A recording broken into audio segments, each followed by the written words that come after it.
kitchen of Ristorante Verdicchio. My name is Alejandro Winzer. This week's topic is going to be pumpkin. We're in season now. Halloween is just around the corner, and these are just blooming everywhere here in Canada. Today the recipe we're going to make is a risotto di zucca. Zucca is the word for pumpkin in Italian. Okay, so it's time to get hands-on in the recipe. First of all, I'm going to tell you the list of ingredients. We need a good carnaroli type rice that you can get here at the restaurant or through our website. We're going to need a little bit of onion, garlic, pancetta, and of course our key and main ingredient, pumpkin. Okay, so now we're going to get to do the risotto.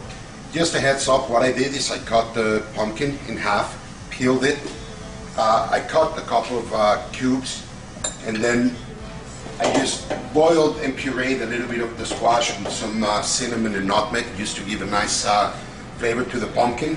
And now it's time to do the risotto. Risotto, as you know, it's a three-step cooking.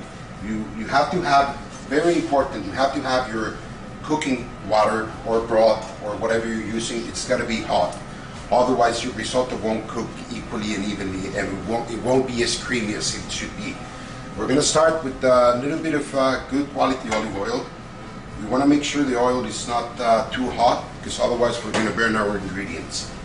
We're going to add a little bit of onion. Oh, you can hear that sizzling in there. A little bit of onion, just a little bit of garlic to give some nice flavor. Don't forget to visit our website. You can find the complete recipe and step-to-step procedure to do this. Then we're going to add the pancetta. We want to cook it and brown it. This is going to bring a really nice savory taste to this risotto. That it tends to be sweet, but it's not completely sweet. It's sweet and savory. Then we're going to add our carnaroli rice that we're using. We want to make sure that the rice is completely covered in oil before we start adding our broth. That will prevent it from clumping it together. We get a nice coat of oil all around the rice. We can even brown it a little bit before adding our stock. Now it's time for our great ingredient, the pumpkin. Oh, that's really nice.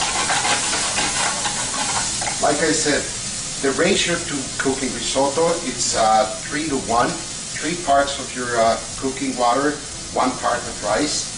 The important thing is your broth or your water, you have to add it in 3 steps.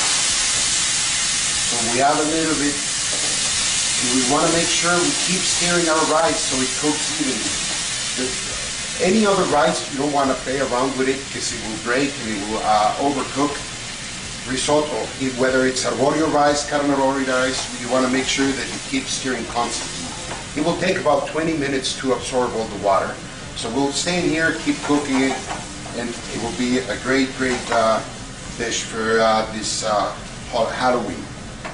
Okay, so we've been adding the broth, the pumpkin broth, a little bit of it at a time. We'll be cooking this for about 12-14 minutes now. You can see the consistency, how it's nice and creamy. Rice is almost done, it's almost cooked. The smell that comes out of there, the sweetness of the pumpkin is just really good.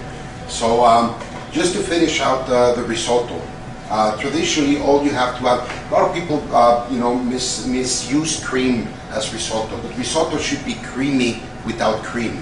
That's exactly what you should be looking at risotto. And you gotta cook it on medium-high heat and keep stirring. And just to finish it up, we're going to add a little bit of butter, and we're going to melt into the pot. This will help also to make it nice and creamy. Once the butter is almost all melted, we're going to add a little bit of Parmesan cheese to get this savory flavor into the risotto. And then we're going to finish it up with a little bit of parsley just to bring some nice color into the risotto. So that's it. We cook it for a little while. Don't forget, risotto has to be al dente. It should be soft, but still a little bit hard on the center. That's when you know you got a perfect risotto. I hope you enjoyed this wonderful recipe of risotto di zucca. Don't forget to join us next week. We're going to be doing a spicy mayonnaise with extra virgin olive oil. I'm Alejandro Winzer here at Ristorante Verdicchio. We'll see you next week. Perché ormai non ti sento vicino. se lontana, lontana